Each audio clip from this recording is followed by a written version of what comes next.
WisconsinEye's Campaign 2024 programming is sponsored by Wisconsin Counties Association, Nicolet National Bank, Wisconsin Hospital Association, Operating Engineers Local 139, the Wisconsin Realtors Association, the Wisconsin Laborers District Council, and North Central State's Regional Council of Carpenters. To support programs like this, please consider a tax-deductible donation at wiseye.org/donate or by texting WisCI to 44321.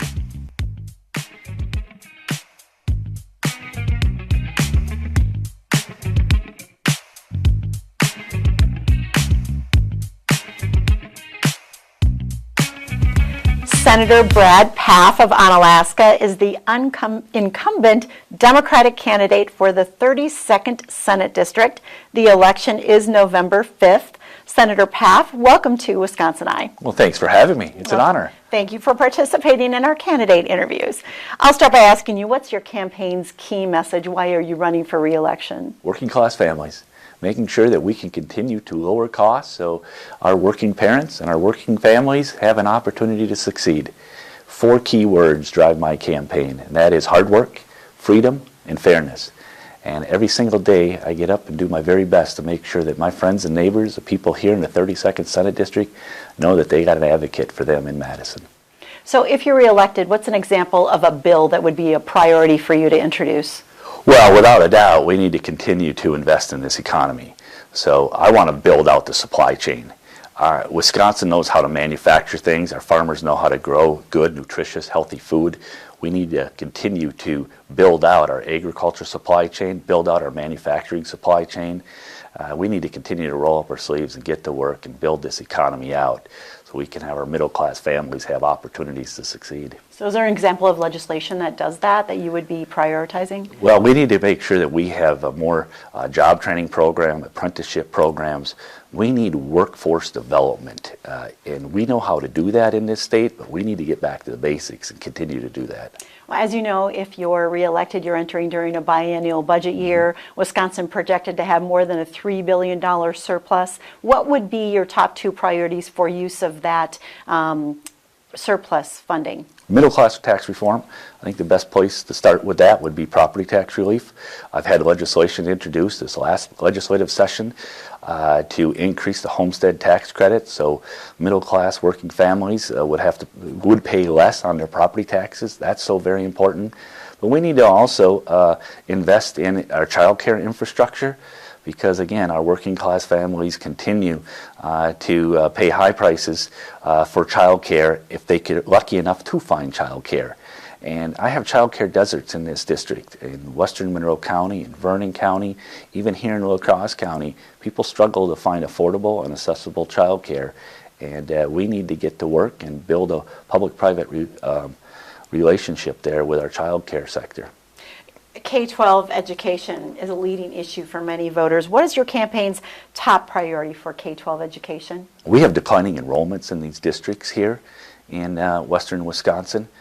So we need to make sure that we continue to provide high quality public education for all children, regardless of their zip code, rural or urban. So we need to make sure that we recognize the importance of our public schools. The additional funding that we put into these public schools, we need to make sure that we're transparent with the overall expectations that we have for our education system, so parents can feel that they're getting a high quality education for their children and that their taxpayer dollars are well utilized.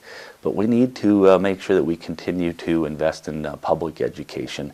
Obviously, we also need to recognize the school aid formula is outdated in this state. Once re-elected, I plan to work very closely in a bipartisan manner to bring this issue to the forefront, because we have to fix the school aid formula that we have in this state. What about the state's higher education systems, 4-year colleges, 2-year colleges, technical colleges? What does that future look like to you, and how should the legislature focus? I believe in the Wisconsin idea, and that is to make sure that we take the research and the education that comes from our universities to all four corners of the state. And I am a strong advocate of it. We also need to drive down the cost of higher education. It's impacting working families, and for those that are first generation trying to go to school, or anybody that's trying to get ahead, they recognize the importance of higher education. So we have to make sure that we have affordable higher education. We need to continue to build these relationships between our high schools and our university system when it comes to dual enrollment, so our students can get through their four-year degree in a more timely manner. We need to make sure that when we look at these two-year centers, we need to be more creative on what we can do with these two-year centers.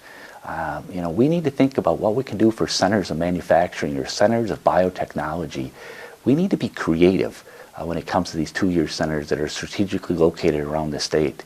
And as far as our technical college system, I am very proud of what we have here at Western Technical College. And the public-private partnerships has been built between the technical college leadership and our private sector manufacturing, and what we've been able to do to make sure that we continue to innovate the economy here in this area and provide our workers with much needed skills that they're looking for to meet the needs of today's economy. What do you see as the state's largest workforce development challenge, and how would you propose to address it? Well, what we need to do is we need to really focus on workforce development. And we need to recognize the fact that we do have some demographic challenges in this state, but we also have a workforce in this state that knows how to work. It's in our DNA as far as hard work and work ethic. And we are creative, we're innovative, we're resilient people.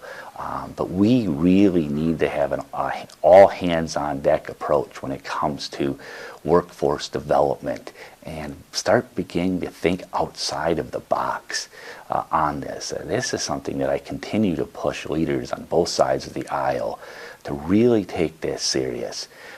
Because I have manufacturers and food processors in this area that are clamoring for more workers.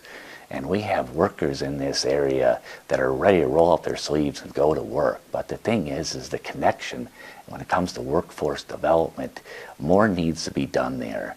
So a lot of attention, in my opinion, needs to be focused on that, because if we can fix this workforce development, we can build out our supply chains so we don't have to, as a state or as a nation, continue to rely upon imports from outside of this country in order to fill gaps in our supply chain. We can make things here.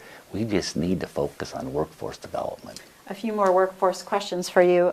Investments in public and energy infrastructure grow our state's economy. This also provides an opportunity to invest in our state's workforce, but currently there are no requirements for hiring local workers. Would you support a state resident hiring requirement for state, local, and utility scale infrastructure investments? I would.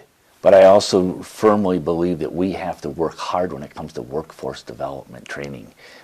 There needs to be a real emphasis, starting at the very top, to make sure that we continue to recognize the fact that our workers here in western Wisconsin and throughout the state, we're ready to work.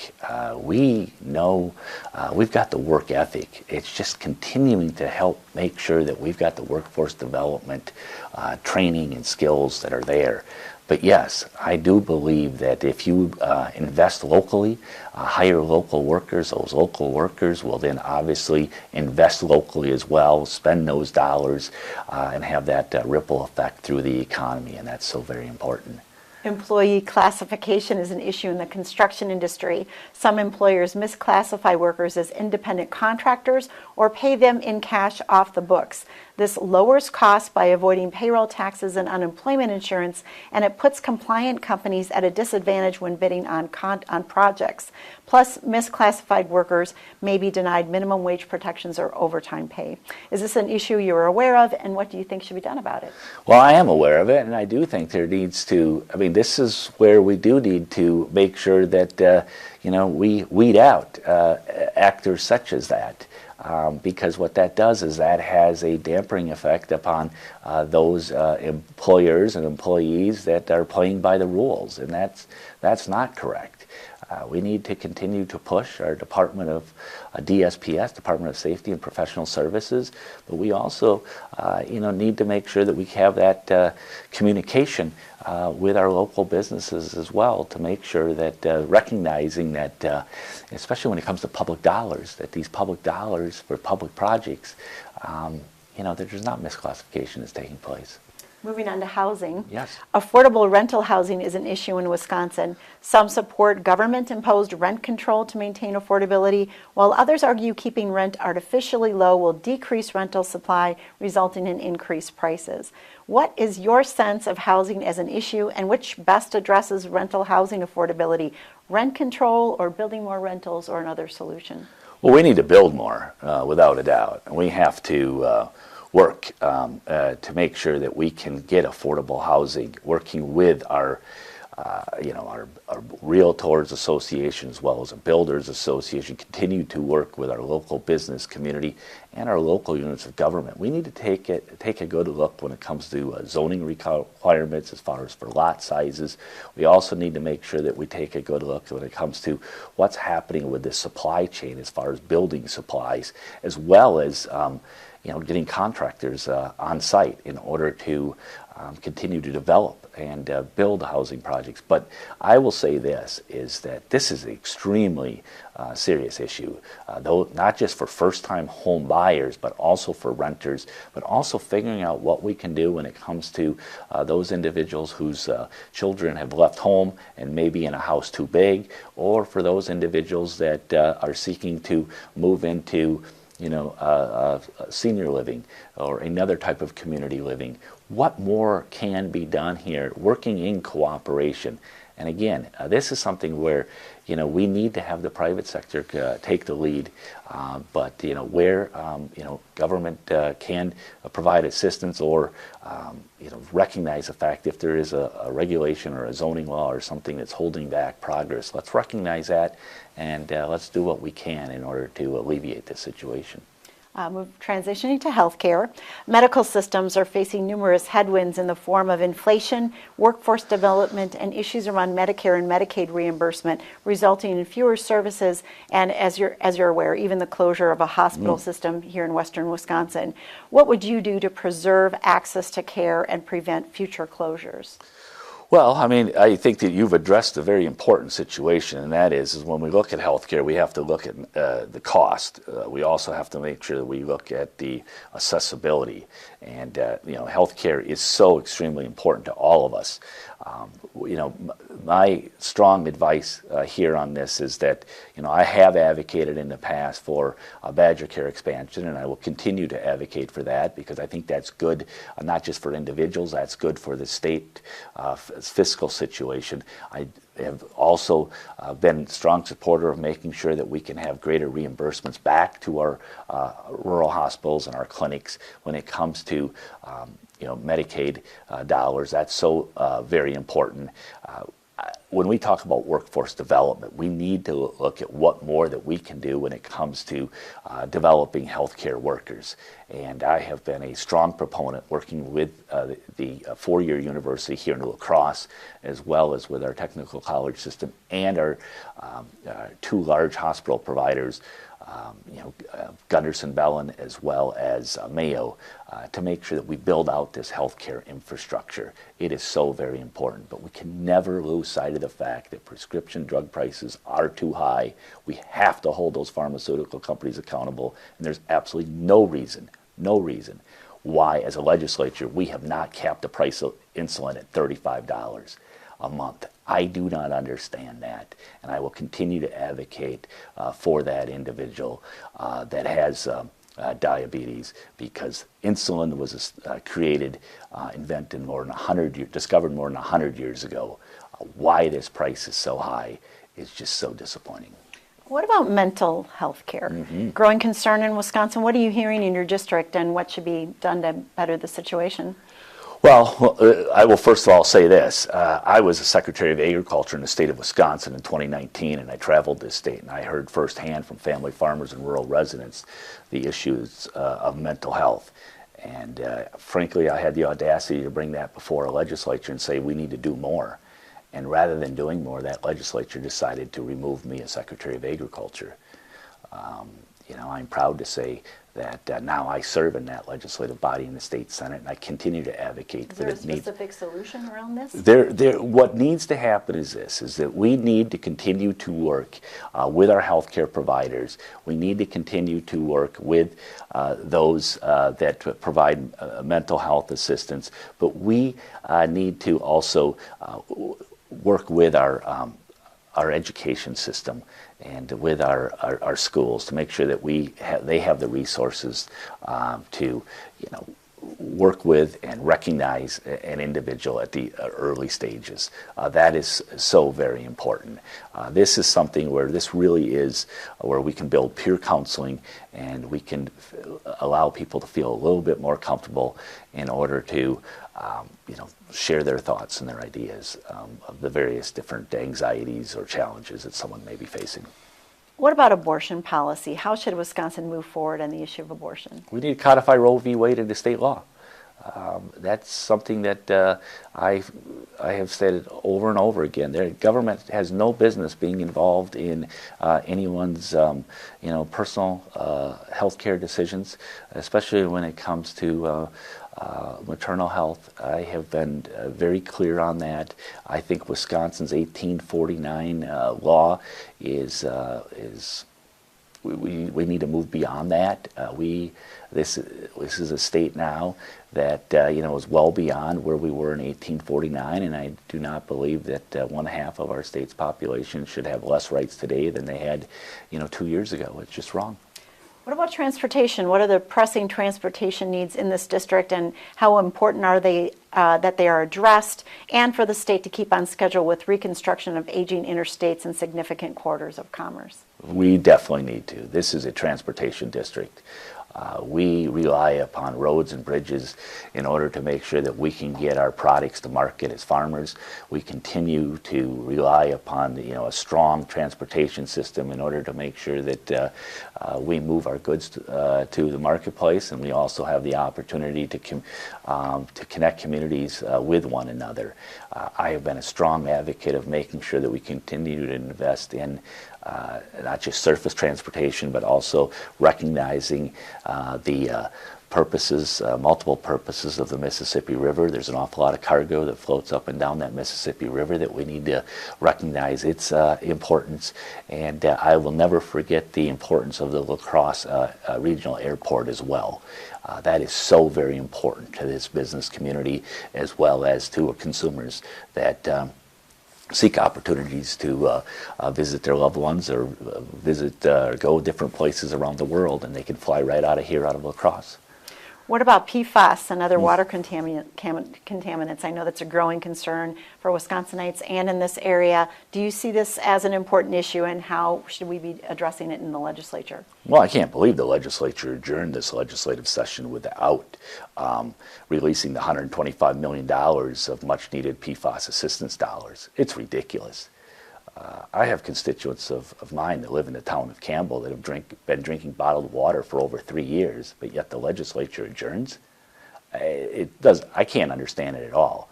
I mean, a couple things here. Number one, I mean, we need to, as a state, wean ourselves away from PFAS additive products. I am proud to say many of the fast food industries moving away from PFAS within their wrappers. We're starting to see it move away from different type of consumer products. But the thing is that, there still is PFAS like in carpets. And what does that mean if you've got a toddler that's crawling around on carpet and, putting their hands up to their face? We can do better than this.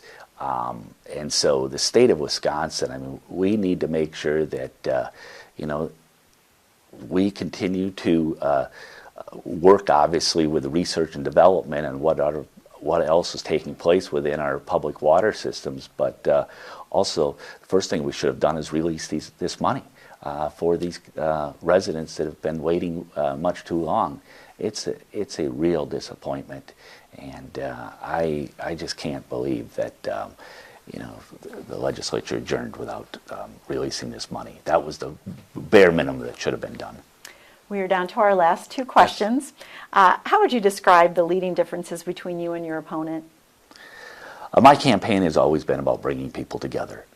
I believe there's more that unites us than divides us. I follow the idea that love thy neighbor as thyself. And, I am disappointed in the cultural wars that have been taking place in today's politics, where people have deliberately tried to divide one another. That's not who I am. That's not how I was raised. Those aren't my values. I come from a farm, and we shared a fence line with our neighbors. And when the cows got out, people came together, and we put the cows in. And we maybe didn't always agree when it came to politics, but we were neighbors with one another. Unfortunately, in today's politics, we are seeing too much division, and I don't think that's good.